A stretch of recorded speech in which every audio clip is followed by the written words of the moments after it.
We're keeping an eye on possible severe weather in the southeast this coming week. Jack Van Meter joins us this weekend with your forecast. Let's go ahead and start off with our jet stream.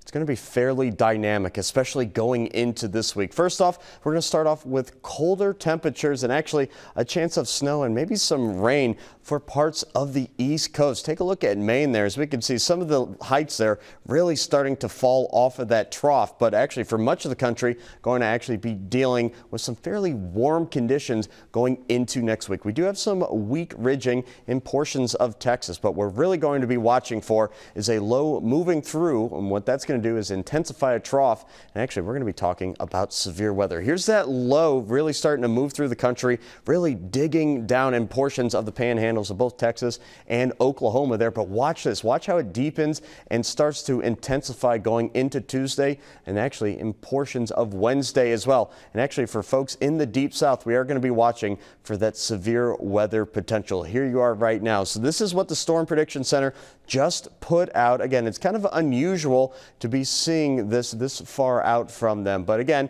just something to keep in mind for the risk of severe weather. All the above is on the table. And unfortunately, tornadoes, yes, it is going to be on the list there. So again, just make sure we are staying weather aware going into this upcoming week. All right.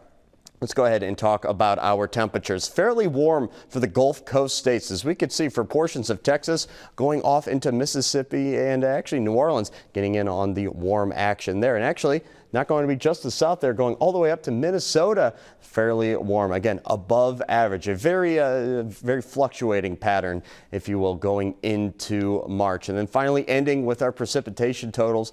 As we can see, a fairly wet weather is going to be the name of the game for much, if not all, of the country. And actually, the only folks that are going to be fairly dry is going to be parts of southwestern Texas, where they're actually still going to be experiencing those drought conditions, which unfortunately, they're not going to be getting better anytime soon. But as we can see, again, more above average precipitation is going to be predicted over there for portions of Southern California, which is good news and bad news at the same time, just because they're still dealing with those mudslides every time they get some torrential rains there, just because they had a lot of damage from the wildfires. And also moving out to our east, we can see above average chances of precipitation for the Ohio Valley region. Something, of course, we'll be keeping a rather close eye on.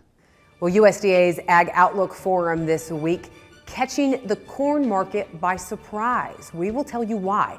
Joe Vaclavic and Matt Bennett join me to talk markets next.